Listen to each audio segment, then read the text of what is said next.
You're listening to No Limits, episode 133. And on this episode, we're on the beach, baby. Stepping on the beach.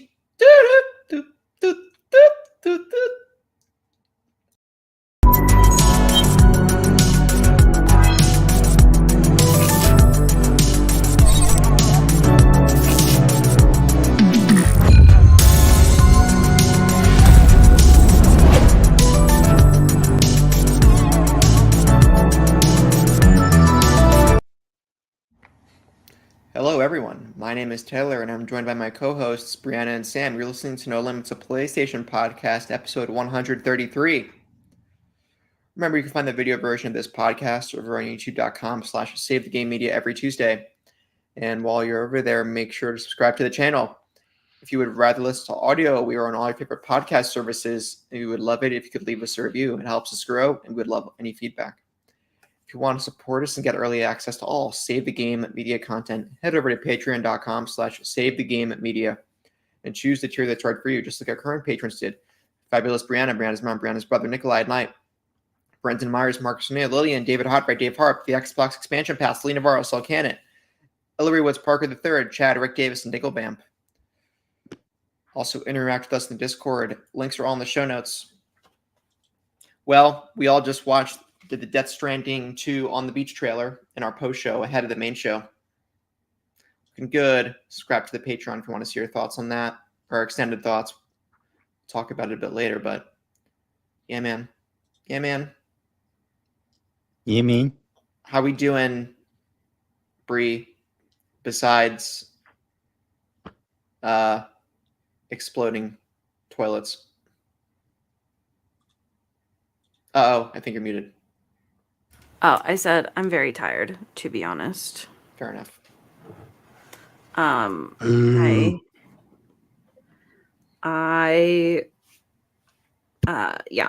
tired. I haven't really been able to do anything fun for like days. The most fun I had was I went to Barnes & Noble yesterday, which was great. Don't get me wrong. But yeah, that's about as much fun as I've been having lately. So love it. How are you, Taylor? Oh, I'm doing pretty good. Let's see.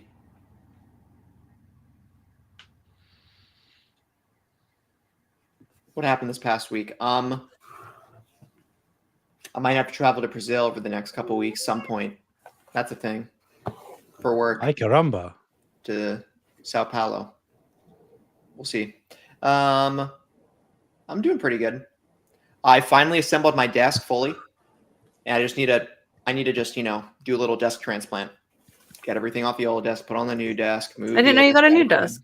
You didn't tell me that, Taylor. Yes. Sorry. You weren't here last week. Yeah, it's from IKEA. It's a pretty simple desk. It's my dad's 50th birthday. Oh, right, that's why. Oh, yeah. Hope that went well. I think Sam just pooped his pants. Okay. Yeah, that happens. You tell. But yeah, new desk. Nice. It has adjustable height, which I was looking for because my current desk, I think, is too high. And, adjustable height via adjusting the length of the legs rather than making it a sit-stand desk, which makes it a lot cheaper. I think I will get a sit-stand desk one day at some point in the next few years. Yeah, that was good. What else? What else did I do? Saw some cool improv shows. I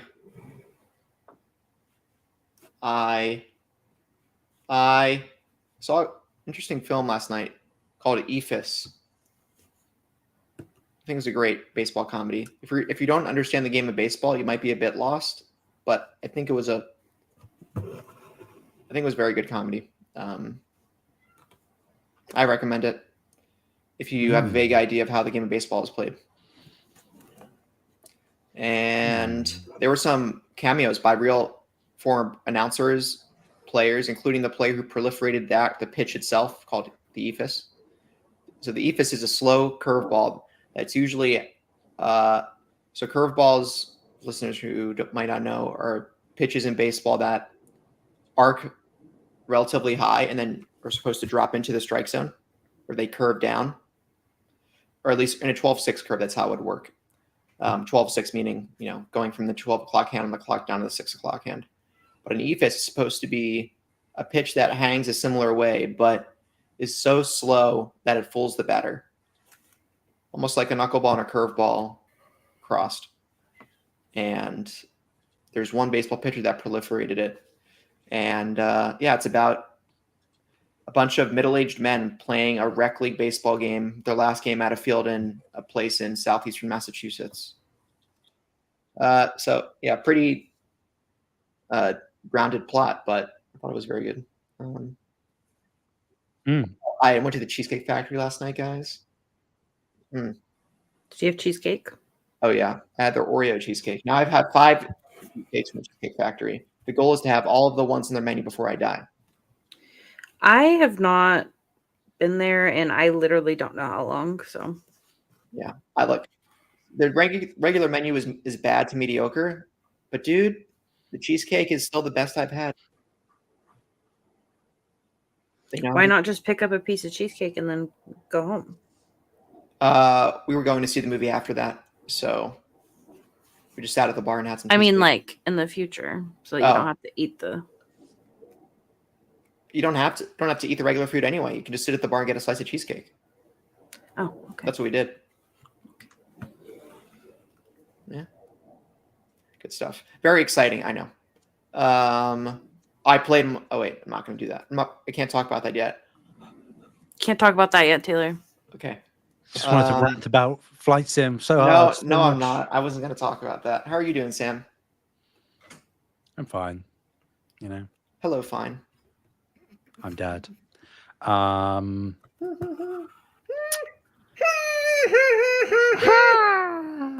I'm fine. I'm a little tired, but that's mainly just because I had no reprieve, unfortunately, after concluding my Avowed coverage. I am headlong into the next one. So Dark Souls 7. No, it's Assassin's Creed Shadows. Here we go.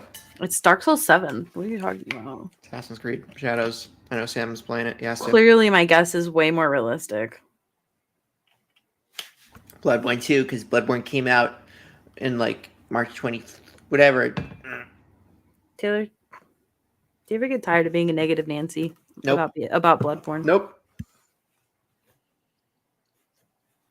Yeah, so there's not much else going on. I'm just sort of headlong in work mode all day, every day. How exciting. I just screamed and no one heard me because I muted my mic. Yeah, that's good. Thank you for that. Yep. Appreciate it. I don't know what my neighbors think sometimes. Who knows? They're used to what you and Scott get up to. It's fine. Excuse me, that's restricted. Rowdy. Sam, can I ask you a question? No. Yes. What have you been playing? Mainly this thing that I can't talk about. Oh, come on, Sam. No Wander Stop? Come on, Sam. Talk about Bree, it. you had to like hop, jump, step, Whoa, get one wait. step ahead of me. Maybe it is Wander Step. No. Huh. What? That game's already out. Yeah, it's already out. No, it isn't. Wait, it is already. Oh, yeah, it is already out. Yeah, it's mid. I knew it. It is mid. That's screwed. Yeah, so mainly playing the thing I can't talk about, but I will talk about eventually. And the only other thing I've been playing, not that much of, but I'm probably sort of 5 hours in, is Wander Stop. Yeah, I'm very interested in discourse around this game. I'm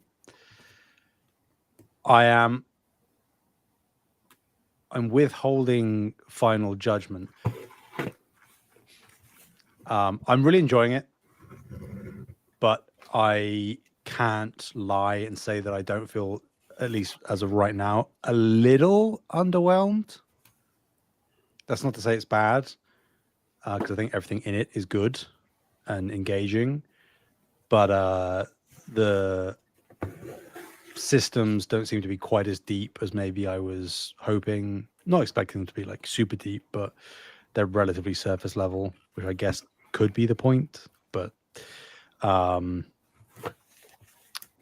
yeah, so I from all the conversation that I've heard, and I've avoided spoilers, is that it doesn't really have a big left turn, which me and Bree were sort of like under the assumption it might likely have, which is fine. But I can't say that I'm not a little disappointed that what I'm playing right now is the whole experience, which like that's fine, but a little less than I was hoping for. That's a bummer. Yeah. Well, what can you do? Yeah, I knew it. I knew this was going to happen. Still enjoying it, to be very clear. Okay, Taylor. But It was gonna happen. yeah. Well, what have you been playing, Bree? I have been playing this little known game called Monster Hunter. Nobody's really ever heard of it. Oh, it's yeah. very unique. Hell yeah. I wish I liked it, Bree. I'm sorry. It's so good. I don't even know what you're saying to me right now. It was fun hunting with you guys, but I was like, I don't know if I want to. I don't know if I I told want you, to. Tyler. I don't know if I want to keep doing the gameplay loop. Oh, it's so good. Yeah. Um, Are you playing with Kyle and Kev? I have not been playing with anybody. Oh. When I play, it's usually like midnight there. Oh, and you're using glaive? Not right now. Oh, interesting. What's your weapon? I've been using the dual blades a lot because they have like this really insane Attack on Titan moveset, which is really cool. Interesting. And I've also been using the longsword. I do whip out the insect glaive sometimes, but I have to do a little bit. They've changed some stuff with it, not a lot, but enough that I'm like, I want to like study because I feel like I'm not doing enough damage with it. So I just want to study the moveset a little bit more. But anyways, doesn't matter. The game is very, very, very good. I honestly, I kind of get a little bit emotional about it sometimes because it's just like so epic the way that they've done the cutscenes, the way that the game like plays out and stuff, and like all the memes and like the community around it. It's been a really great time. Hell yeah. So hell yeah. I'm glad you're having fun over there, you know? thank you. Not Thank for you. me. Never for me. I wish it was, but you know, it's okay. I wish it was as well, but it's not. If it's just the menus, I think you might have a better time, but I guess never say never, you know. But Never. also maybe never. Neva. that game is so good. Yeah. I don't still doubt have to it. get around to it one day. I don't doubt it. It was so good. Ugh. That game studio knows what they're doing. Just saying. You know what other studio knows what they're doing? This Asobo, because Flight Simulator is fucking great. No, I'm not gonna talk about that. Don't lie. I'm not gonna talk about that. Break the mold then, Tyler. Surprise me. I was playing Flight Simulator. All right, let me back up a couple things. I did purchase Ace Combat 7, but I refunded it. But I might purchase it again. We'll see. Oh. Taylor, can I be honest with you? What? I've never met somebody that returns and or refunds games as often as you. It's like the most schizophrenic buying behaviors I've ever seen. Hey, it's a little fun. It's how I edge. All right. Whoa. Let me be me. Whoa. It's a different kind of gooning or what? What, guys? Let me be myself. Hey, No judgment. Well, just No one's stopping you. visceral reaction. You guys never ordered something online where you're like, yeah, If this you looks think I cool. can return things, you're crazy. Oh, okay. Anyway,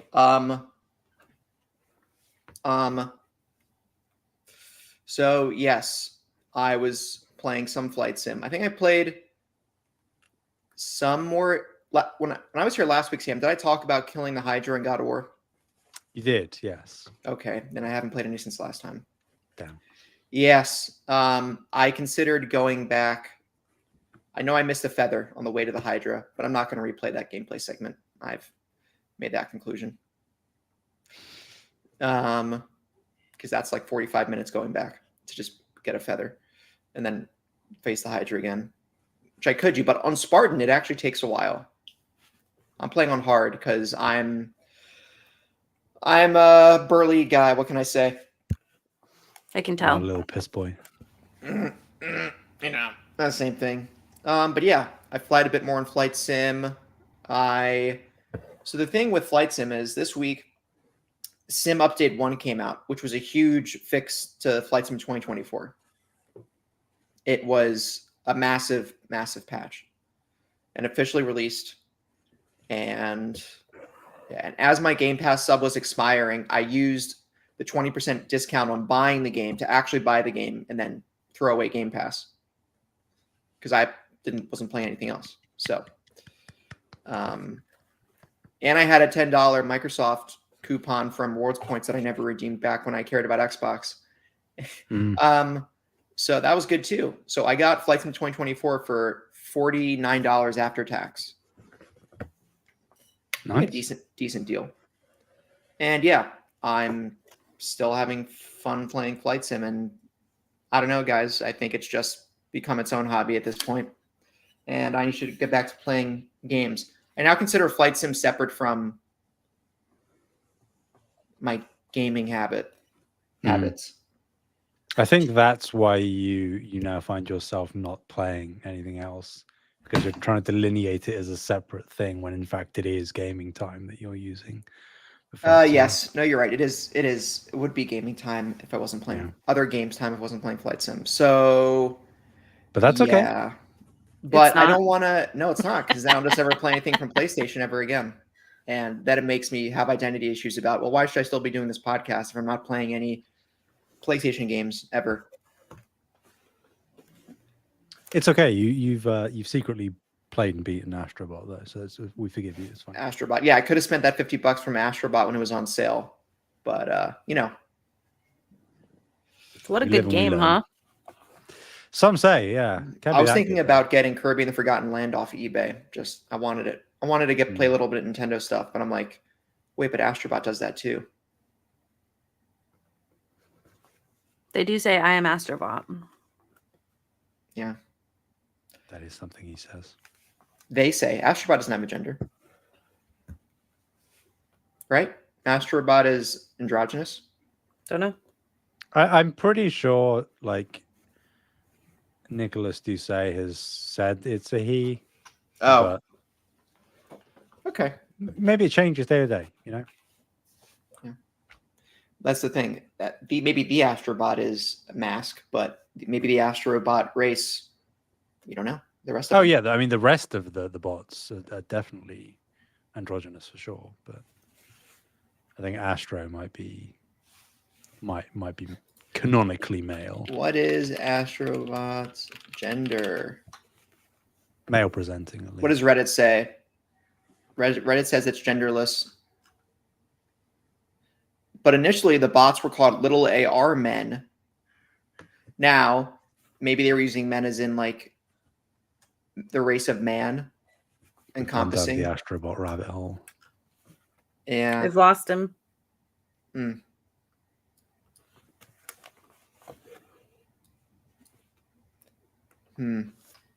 Question for another day. Astrobot times Death Stranding 2. God, I need to stop. Okay. Is that everyone? Yeah, it's everyone. You haven't asked Scott yet. Yeah. One last thing about Flight Sim. Okay.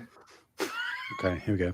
But buckle in for another 10 minutes or so. I got lost. I'm buckled. I was flying in Wisconsin and I got lost. So there was a river that makes a bunch of squiggles, for lack of a better term, because curvy zigzags of squiggles.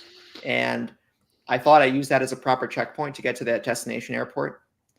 Turned out there was another river that also had squiggles that was due south of the planned route. And I'm like, where's the airport? And then I checked my GPS and the other monitor. Because, I tried to do visual navigation only, no other navigation aids, but I'm like, I think I'm lost. And I looked at the chart and I'm like, where am I? And I was further south in the chart than I thought I was. And I had to make Ralphie, or I guess it would be, it would have been north. I was going too far east and I had to make heading back north. Sorry, going too far west. And I had to make a heading back north, then east to land in Watertown Municipal Airport, Wisconsin. Imagine if real pilots just did that. They're like, oh, wrong squiggly river. I mean, when you're navigating off a visual aid only, that's what happens. But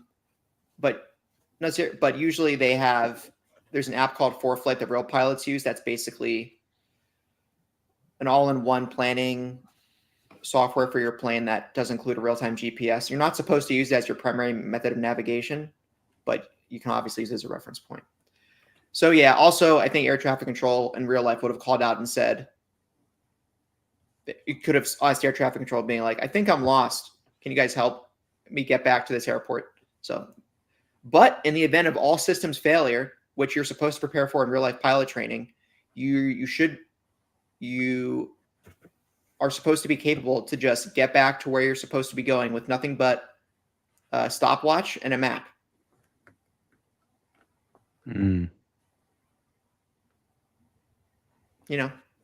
Sure. If you're doing visual flying, if you're doing instrument flying and then everything goes up, you're screwed. You're really screwed unless you use your iPad to navigate, which you're not technically allowed to do. But do people do it? Better than being lost. Yeah, of course. Anyway, still flying little Cessna 152. Enough about Flight Sim. Enough about Flight Sim. Maybe next week I'll be flying an F-18 in Ace Combat 7. You never know. Or maybe I'll be playing Death Stranding. I can safely say that that's not what's happening next week. Well, I'm playing God of War, so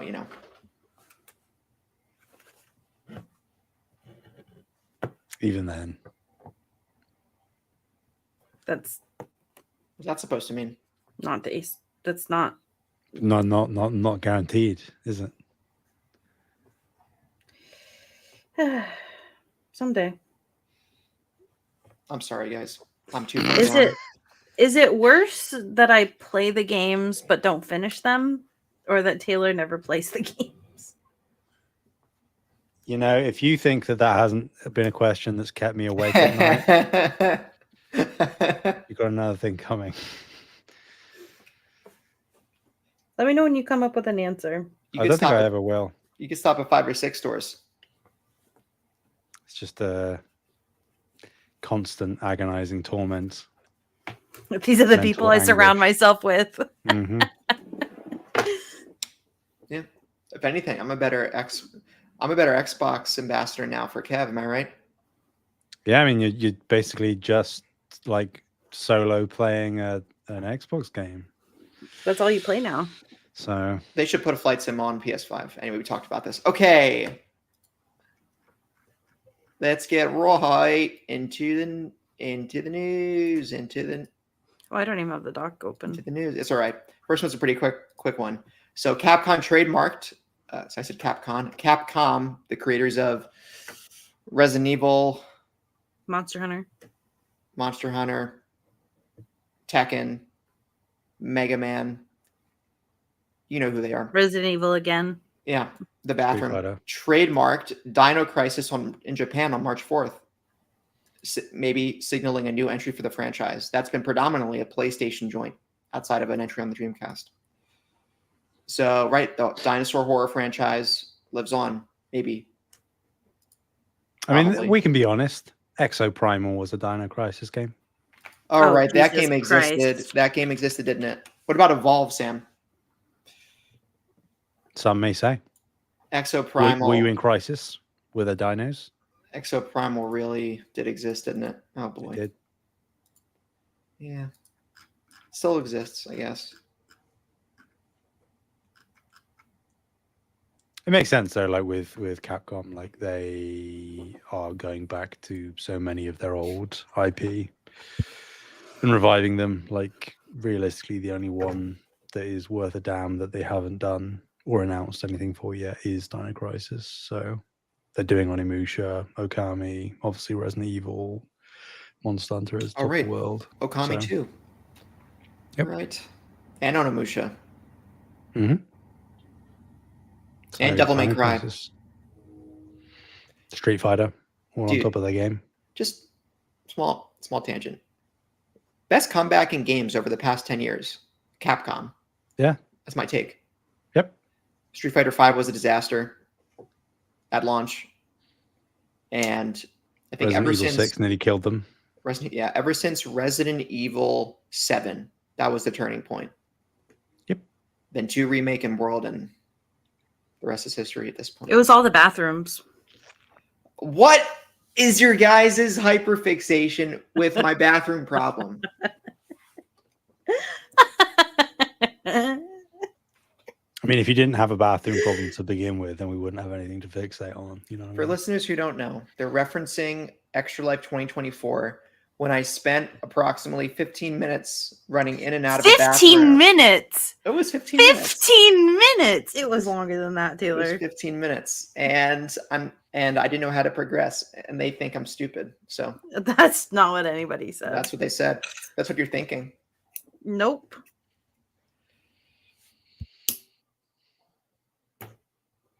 You should watch me play Skyrim. I don't want to. No, Skyrim, you have a little mini map HUD, so it's never an issue there. But yeah, not a mini map, but the bar on top that shows you the arrow where your current objective is to where you are. Mm. Yeah. Look, I made it through Outer Wilds. I can play puzzling games. All right. Sure.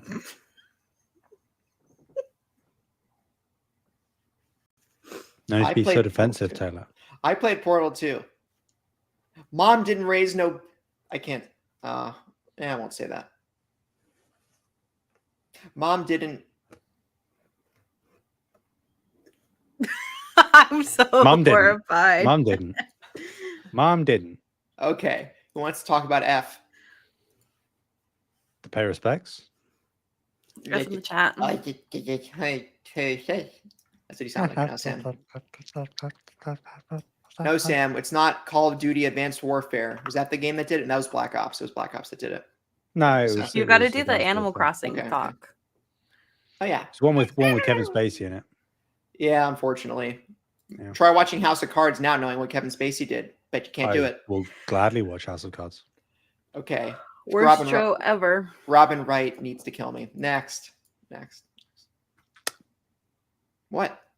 We're going to put a pin in that one. She can pin me, yeah. Well, okay. What? Jenny, Silent Hill F has gotten a closer look after a long time in gestation. So Konami's latest Silent Hill transmission has arrived, focused completely on Silent Hill F, which is the upcoming mainline entry in the beloved horror franchise that will see players exploring 1960s Japan. So F was first announced in 2022, described as a game that looks to take place in a, quote, beautiful, therefore terrifying world. It was also confirmed Silent Hill F was being written by Ryukishi 07, the acclaimed Japanese visual novel writer behind the Higurashi and Umineko series. Mm-hmm. Quote, Shimizu Hinako was living her life as an ordinary teenager The official description reads, that is, until her town is suddenly shrouded in fog and begins to change in a horrific way. Now she must explore a town she no longer recognizes while solving puzzles, fighting strange enemies, and doing everything she can to survive in order to face the ultimate decision that she must make. This is a tale about a beautiful yet terrifying choice. This new game will be an original story that will be a great place for new players to jump in, but there will, as you might expect, be certain Easter eggs waiting for series veterans. Konami has also discussed a few more details on the game, including that it will take place in the fictional Japanese town of Ebisugaoka, Yeah, Basugaoka. which is Nope. based on a real place called Kanayama Gero Kanayama. in the Gifu prefecture. Ebisugaoka. What she said. Basugaoka. Bree, All coming from MadamBankers.IGN. Shout out. it Yes, is. Taylor.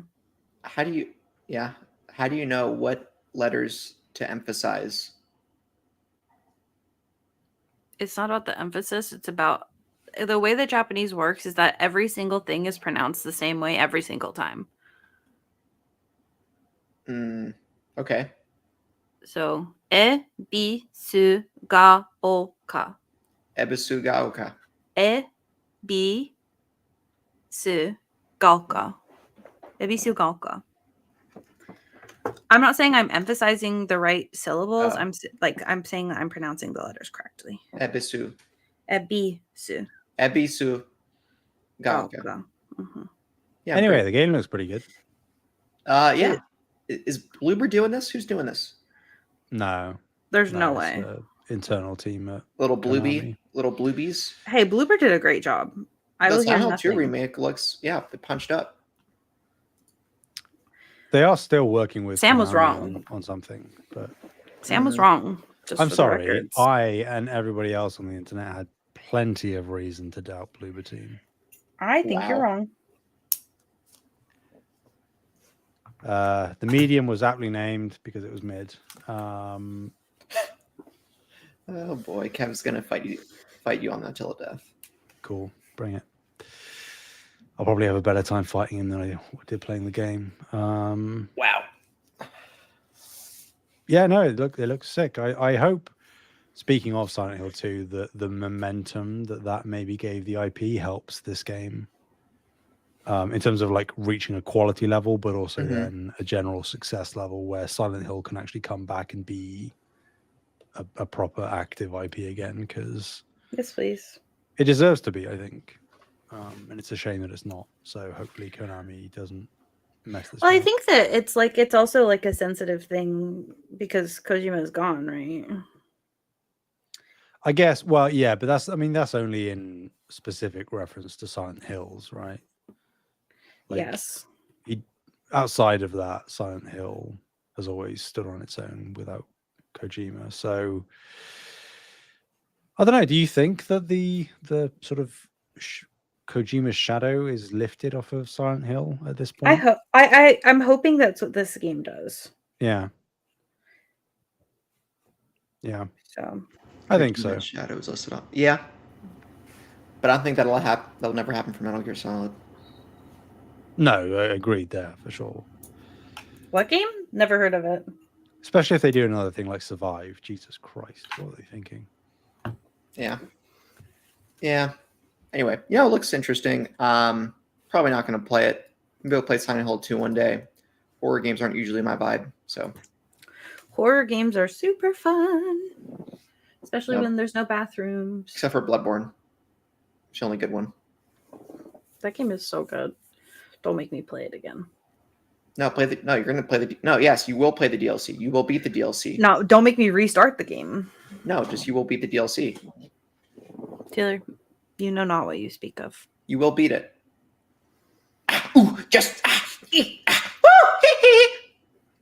Beat it. Sam, can you save me from this? What?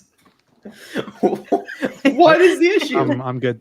If If I never hear that again, it'll be too soon. What?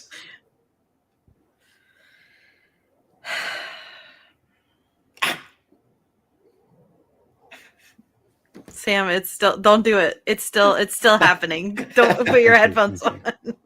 Appreciate it. What?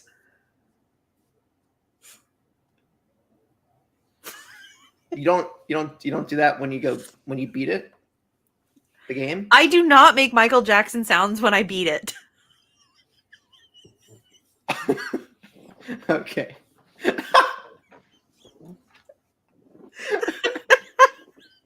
That was an interesting sentence to pick there.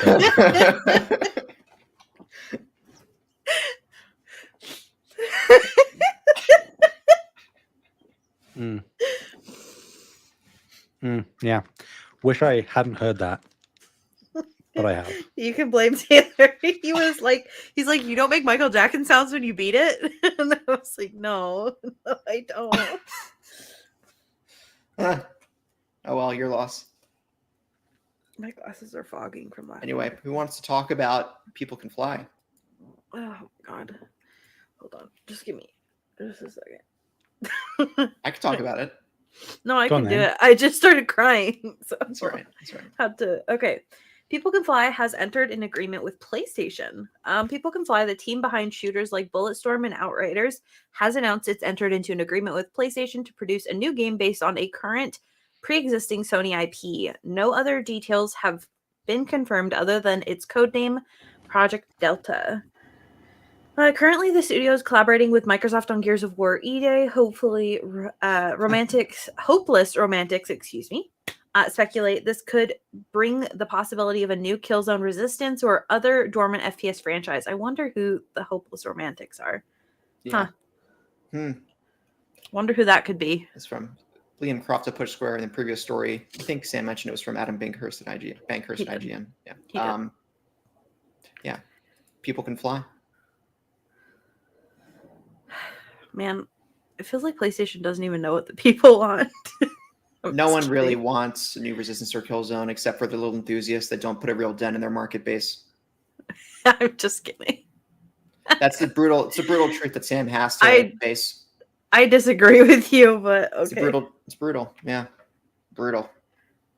I think that there is there is an audience for this, and I think PlayStation can stand to make a lot of money off of it. If we get a new Killzone with good multiplayer, oh baby. Anyway, people okay. Can I be real for a second?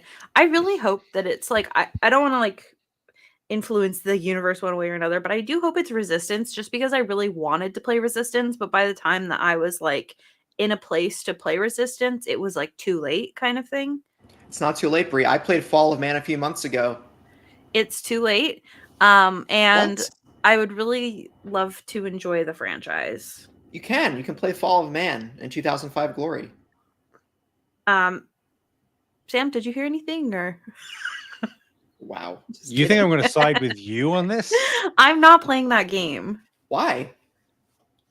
You guys know why without me even having to say. I don't think so, because it's old. Because it's set in England. So that's exactly it. I said, ugh, England. Yeah. Look, Resistance Fall of Man is a good game. It's not a great game. It's a decent to good game. Oh my god, this is going to kill me. Now, Killzone 1, god damn it, that game is rough. I can't go back to it. I told you. So, yeah. Just don't play it. Yeah. Anyway. Like, I know this is like the obvious answer from me. But I'm not trying to give myself hopium. Yeah, but I do think that there is enough logical crossover here where Resistance conceptually makes the most sense. But I could see a SOCOM or a Killzone being the easier one to greenlight. The reason I say Resistance being the smartest conceptually is People Can Fly obviously have worked exclusively on first and third person shooters. So that doesn't disqualify any of the ones that we've talked about. People Can Fly have done things like Bulletstorm and Gears Judgment. So, mild stretch, but just stick with me for the sake of conversation. Bulletstorm, in particular, has a very unique, dynamic, interesting arsenal of weapons. And that is what Insomniac are renowned for having, whether it's Resistance, whether it's Ratchet and Clank, whatever. On top of that,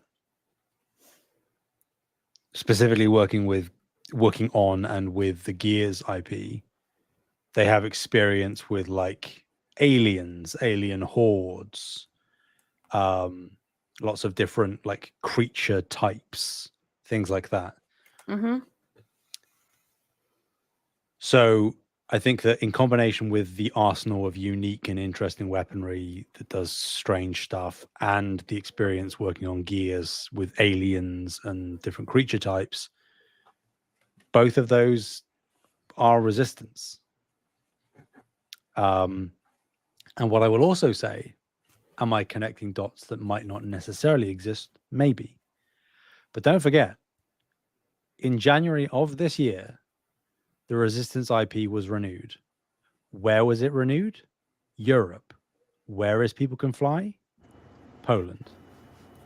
And Poland, which is in Europe.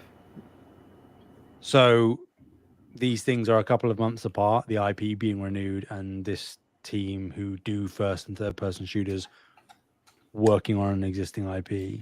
Oh God. That does. I mean, it definitely. I definitely agree with you, Sam. God. I do think it's definitely plausible. I'm not saying it's like a for sure 100% thing yet. No, totally. I'm not. Definitely enough. I'm not convincing myself, but I think that there is trace evidence that could make it seem relatively logical. Some would argue that Resistance has like the best chance of standing out and being unique on the market compared to a Killzone, which uses more traditional weaponry, even if the Helghast are iconic enemies. And SOCOM is like, would that just blend in with Battlefield and Call of Duty? Probably. So Resistance is the market potential, the prospective audience super wide as it currently stands? No. So it's a bigger risk. But I think that in terms of standing out in today's market of first person shooters, particularly when Halo is like dead in the water as of right now. Rest in peace. Until it gets rebooted or whatever. And Gears, like, yeah, Gears is revving the engine back up, but it's going back to square one. I feel like having a PlayStation thing, even if it's a reboot, which it probably would be, I think there's a chance. I agree with you. Telling me there's a chance. Mm-hmm. The bummer thing is that we won't know for years. Yeah, I mean, that's the one thing I haven't looked into, like what People Can Fly's development timeline looks like. Because they're kind of similar to Saber in the fact that they have a lot of things going concurrently and they do a lot of like co-development. I mean, they're co-developing on E-Day, as you said. So it's like, I don't know. Depends on the scope and scale of it. Mm-hmm. I'd love to see it in, but I mean, however big it is, it's going to be, I mean, they've only just signed the agreement. So it's going to be at like most optimistic, like what, 3.5 years, 4 years? That's at best for sure. Until we see something, let alone get our hands on it. So I will be praying by my bed every single night. Okay. Guess we'll see. Make sure you post pics. I think this is the best chance of stars aligning since we started recording this podcast, Sam. I would probably agree. So, in all realness, I'm cheering for you. Thank you. I'm cheering for Bloodborne. It's not happening. Stop. Boo. It's gone. Anyway, the Horizon voice actress, I watched that video. of Aloy, Ashley Birch, also the voice of Mel in The Last of Us 2, as Sam and I discovered earlier, speaks out against Sony's AI prototype tech development. So Sony has been working on an AI prototype tech that allows players to interact with virtual characters and have them respond to speech and engage in conversation, like basically AI created NPCs. And Sony disclosed this, I think, publicly, and Ashley Birch's, I think it was publicly, Sony disclosed this. If not, then it was rumored or it was leaked. I don't know. Yeah, it technically leaked. Yeah. Technically leaked, but it seemed like a pretty reputable leak from what I understand. Mm-hmm. And she went on TikTok to talk about it. And she started by pointing out that she was immediately contacted by by the developer Gorilla. So there you go. It was real. Who assured her that the demo, quote, didn't reflect anything in development and, quote, didn't use her performance at all, and neither facial capture nor voice data. However, she continued that she's concerned about the state of her industry. Yeah, the SAG-AFTRA is still not working for the games industry right now. So, yeah. And she said, quote, I feel worried, and not worried about Gorilla specifically or Horizon or my performance or my career specifically even. I feel worried about this art form, game performance as an art form. She pointed out that voice actors are currently striking as they seek protections from AI and the ability to consent to any AI versions of their work which may exist in the future. Quote, you have to fairly compensate us, or you have to compensate us fairly, and you have to tell us how you're using this AI double, she pointed out. This comes to us from Sammy Barker at Push Square. Mm-hmm. So, yep. Boo. Not to Ashley Birch, to be clear, the AI stuff. I agree. I think AI's best use is and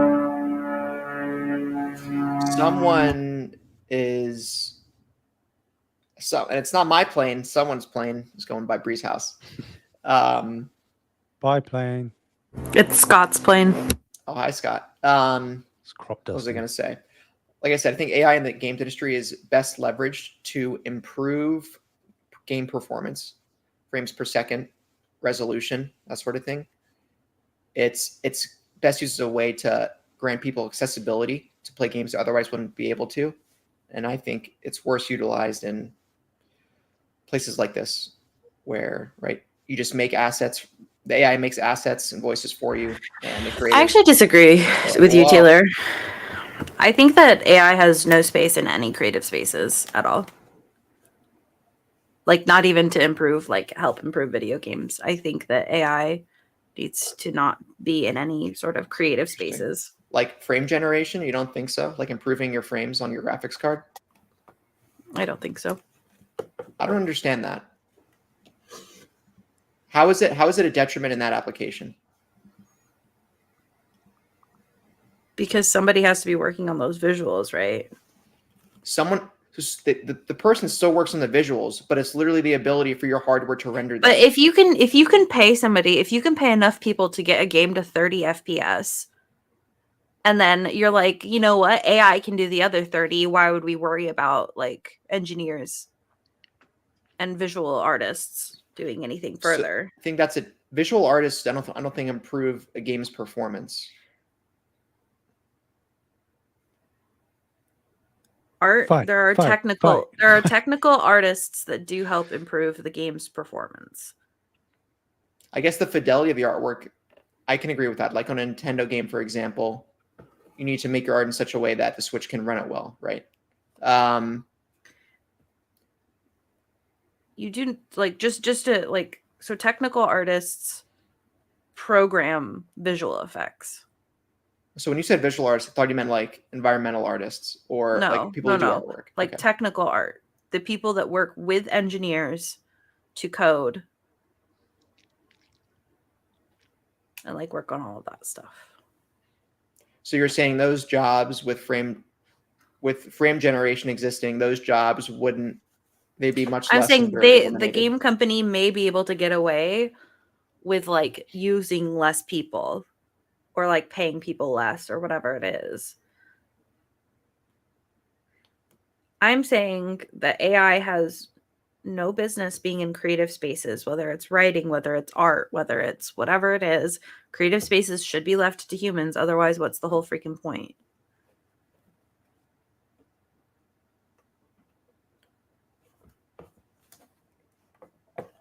Art starts to lose its meaning when it's not being created. So then I guess what's a worst case for society? A worse case for society then, if less people were able to access your game in a way that's playable, or some visual artists wouldn't have as much work, but they get to access more projects and more games. But that's just not how the industry works, Taylor. I mean, People are struggling to get a job as it is. I mean, I think from a consumer, thousands of people that are unemployed right now. But from a consumer perspective, I think it would put more money in games if more people could access your game. So, but like having better visuals isn't access. No, not better visuals, better frame rate. Better frame rate. Like literally the rate at which the game runs on your system. Still has to do with the visuals of the game. You know what? Let me pause here for a second. Sam, how do you feel about this?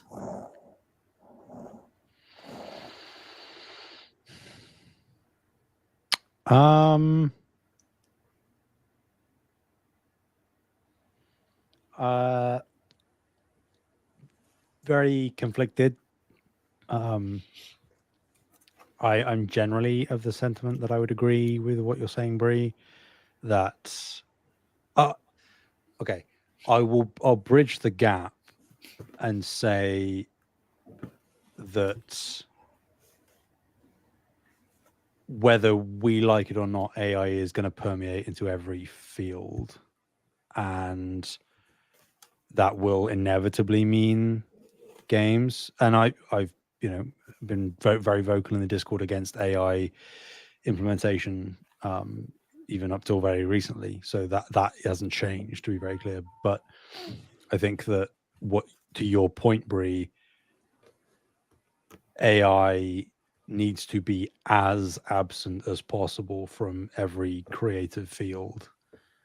Do I have as many qualms as you seem to have with the idea of, like, on the back end, not replacing people's jobs or putting them out of work, but being used as an assistive tool to improve performance generally? Yes. Do I also acknowledge that can in and of itself create a slippery slope? Definitely. That's my worry. But I think that's why,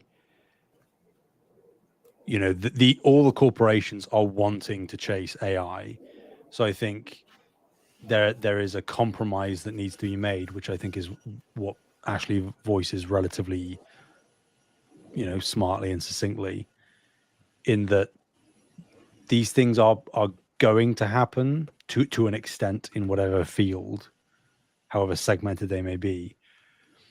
But there need to be guarantees in place that cannot be breached, that cannot be, you can't step a toe over the line.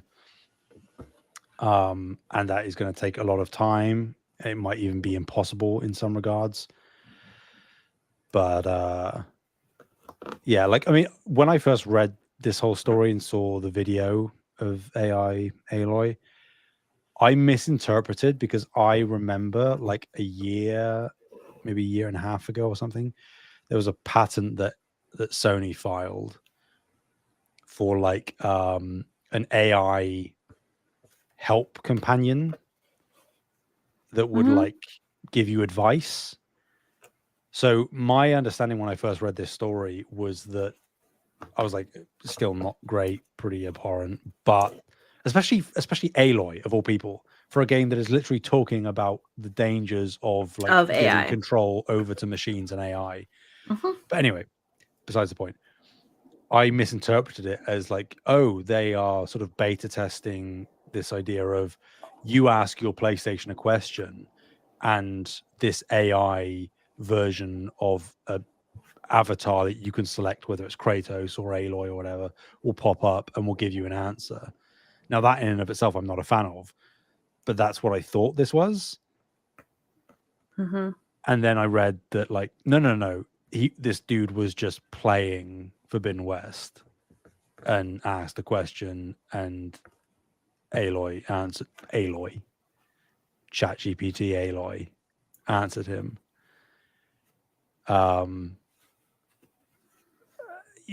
Yeah, I don't know what much more I can say. I can say I think that there have to be compromises in these things, but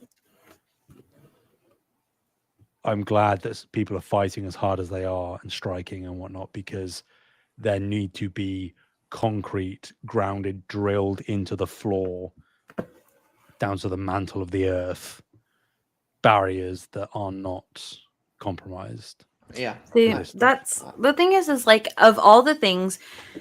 So I don't know if you guys have read the book Scythe by Neil Shusterman, but there is an AI in that book that it feels like our AI could go that trajectory if we so chose to go that way. But basically, the way that this AI works in the book is it's not benevolent. It's like a very neutral AI that runs the earth. So it eliminates nobody dies anymore. There's no sickness, there's no hunger, there's no anything basically anymore. And so AI is like this almost benevolent figure that like removes all of humanity's suffering. And so like I think in some ways that AI can be, not that we're anywhere close to that just yet, but I think that in some ways AI can be a very, very good thing. And I use AI sometimes when I need to as well. But the thing is like, it's like Sam said, if we do not set the rules right this second, like it's going to fall down this slope immediately, like, and it's going to turn into an avalanche. And I think that creative mediums is like one of those places. Cause I was just talking to like my uncle and he said, I can't wait until there's like AI is making games. And then you can say, I want a 70-hour, video game experience. And then the AI is creating that whole game. No, I don't agree with that. Yeah. I That's think, what I'm saying. It's like, we got to do something about this now. I think the last thing I'll say about it, and I know a lot of people who are really pro AI like to use this argument that if AI automates all these things, then you'll have more time to do other things or make more of this. But at least in the performance side of things, maybe I'm completely wrong, but I feel like a lot of the optimization and debugging work that it takes to, like, for example, improve game performance, a lot of creators don't enjoy ironing those kinks out. I think it seems to me like that's the case. So what I'm saying, I think from an AI usability in the game space in a very limited scope, if you could have an AI help you make a game perform better, so the visual artist has more time to create and proliferate new assets elsewhere in the project, or maybe on a different project they're working on. I agree with you there, Taylor, but yeah. I think you're being incredibly optimistic, which isn't necessarily a bad thing. So that is being very optimistic. You're right. But what I'm saying is that the game company isn't going to think, oh, well, like this is more time for the artist to do really cool things. Most game companies are going to think, oh, this is more time for me to not pay the artist. Okay. Yes. And that is the fear, right? That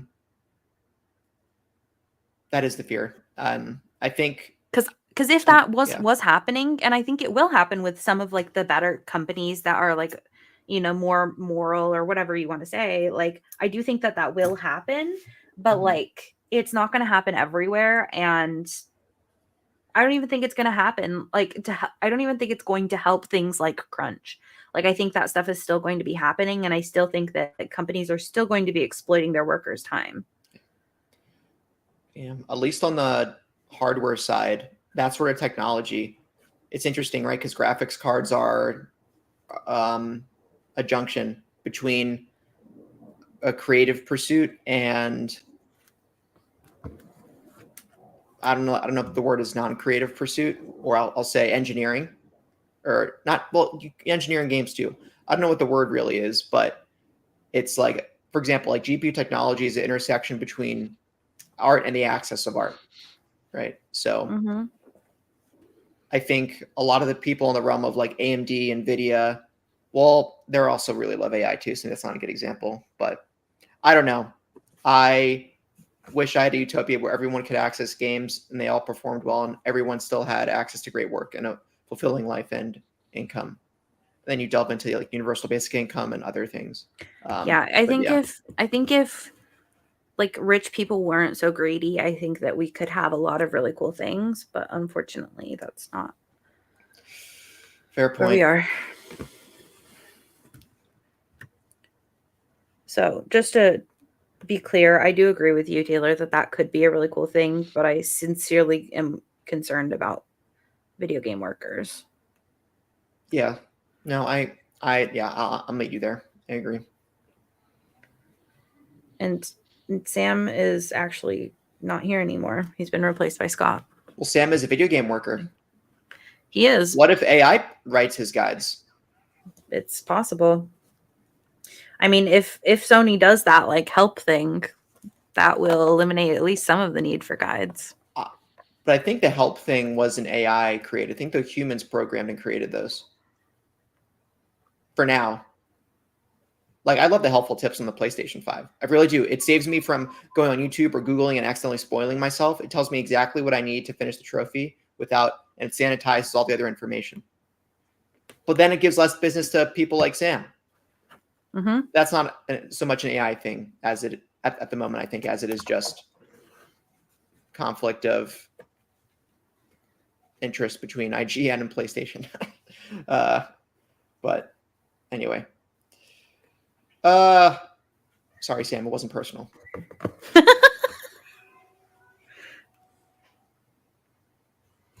He gets it. He doesn't. Look at him. He's so mad. Tell me you've never looked at a hint when you're going to platinum a game and you have that one little trophy left on the PS5. Yeah, and then I Google it. Okay, Sam. What if the Google answer was AI? You don't know. Well, now because I hate the Google AI thing at the top as the top result, and I hate so much of the time it actually gives me the information I need to. Well, that's how dare you be right? Yeah. Anyway, ignore it. So we just watched the post show, which was actually the pre-show, but for listeners, it'll be the post show, the pre-post. Death Stranding 2 was announced last Sunday, March 9th, and it's releasing on June 26th with paid early access on June 24th. If you buy the collector's edition for $230, where you get or the digital deluxe. Or the digital deluxe is also early access. Okay, Mm-hmm. Yeah, for $80 you can get it 2 days early. Yep, you're right.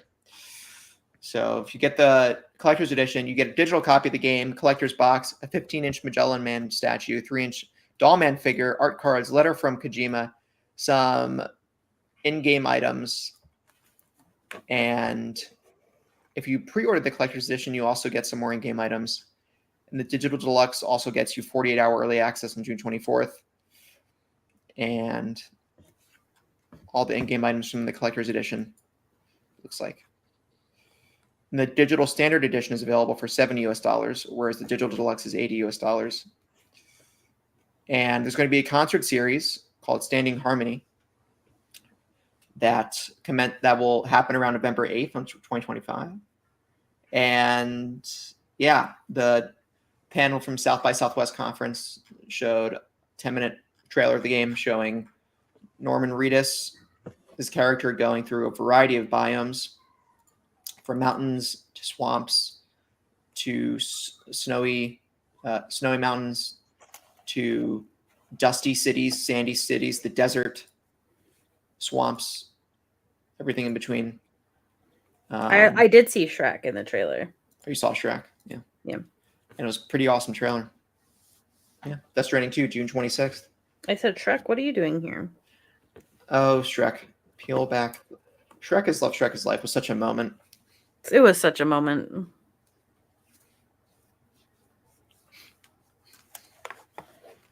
One of Sam's favorite videos, he's told me. Oh yeah. Yeah. He said it reminds him of Scott. Oh wow. All right, that was my business. Anyway, Death Stranding 2.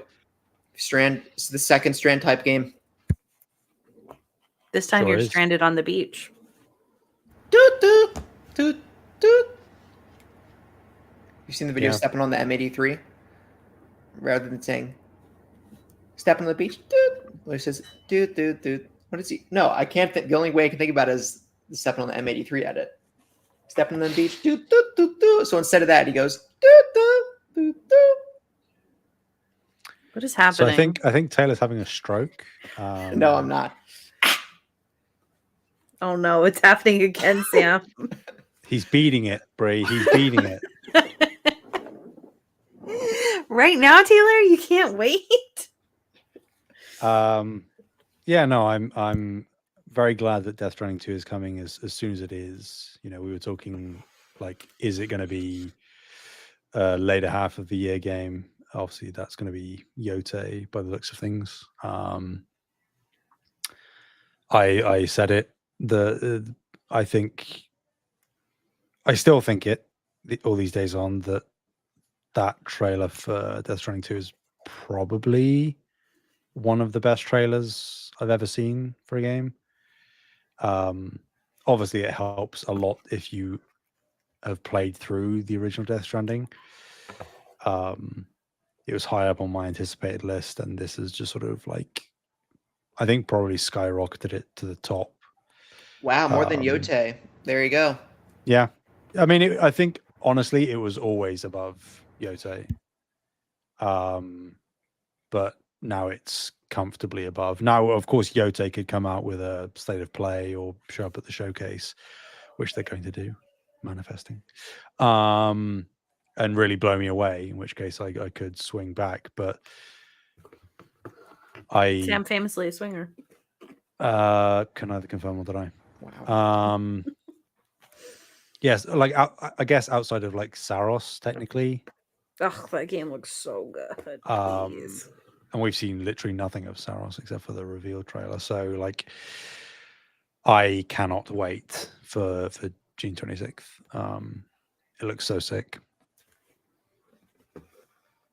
Kojima will Kojima. Kojima is love. He does beat Kojima-ing sometimes. Yeah, Kojima and these is little life. okay buddy cinephiles like Sam just eat it all up. They do. Absolute cinema. Yeah, these little Ari Aster fanboys, and they go like, "Oh yeah, movies." Yeah. You see that about Kojima? No, I did see Sam do that. No shade if you're a cinephile, just don't be a gatekeeper. Thanks.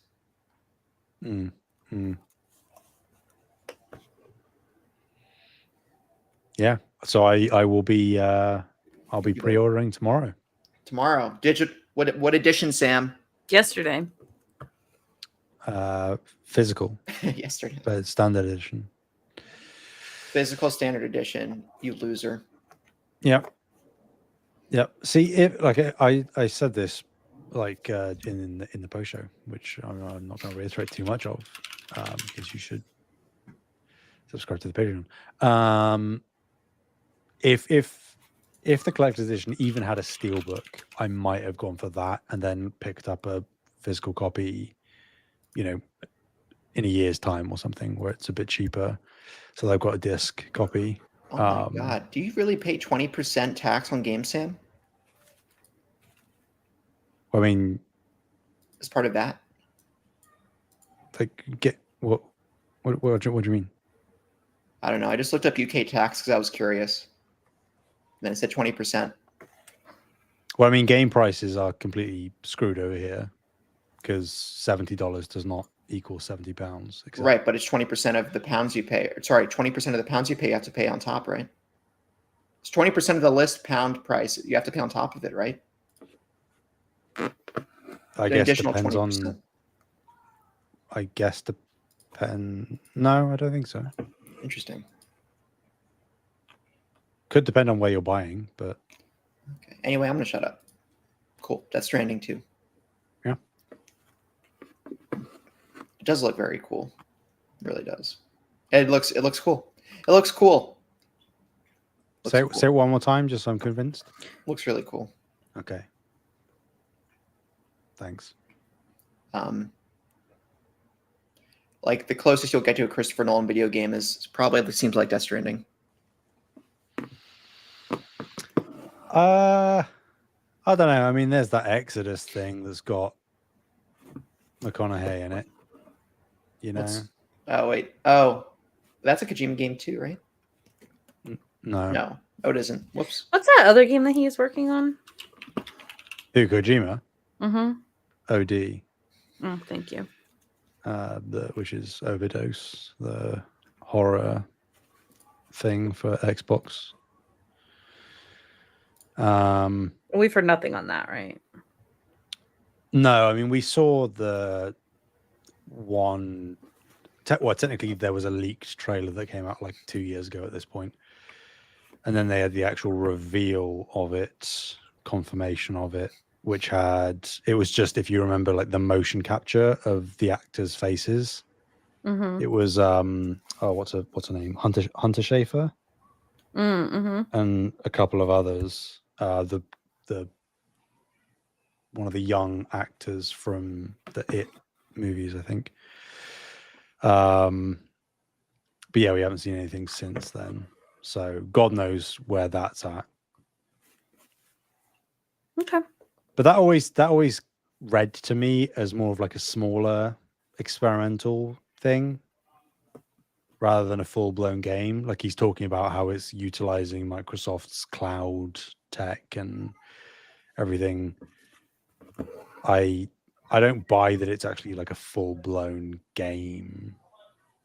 But I could be wrong. Yeah, I have no idea what's going on. And then we Good just have to stuff. wait for Fizzin', right? Which is All right. PlayStation 6, of course, at this stage. But a spiritual successor to Metal Gear, like actually spiritual successor. Action espionage. Let's go. How exciting. Maybe they cast that guy, the bandana guy, in the movie that they're going to do with Fizzin', because you know they're going to do a The movie. banana guy. Bandana. Okay. I heard banana as well. I heard Sam said banana. I I'm did pretty not sure say he did. banana. Yep. I said I've definitely bandana. heard banana. We're gonna Said play this bandana. back. We're gonna play this back. Bandana. Kevin, grab the clip. Banana. 112. How funny 20. would it be if you really did say banana? The banana guy. Look, I'm inclined just to believe Sam. If you watch Arrested Development, we have banana guys. I have a banana phone. Wow, we came full circle this episode. Banana phone, huh? you're right. Sorry, I interrupted you. Said if you were inclined to believe Sam, something. Bree? I don't know. Oh, okay. All I know is banana guy. That's all I got right now. Banana guy. I mean, and for some reason, this reminds me of the skit, and I think you should leave about hot dog guy. Still haven't seen that. Sam, you're going to see Friends? You better go see Friends when it comes out. Not the show. That show sucks. I'm talking about the movie with Tim Robinson. TBD. Okay. Sam doesn't like watching movies. Right. Yeah, famously. Mm-hmm. Right. Sorry, it's called Friendship. Whoops. Oh, it's called Friends. I know what you meant. Okay. Oh, I can't wait. Kate Mara's in it. Do we have Anyway. any other stories? Are we out? That's all I had.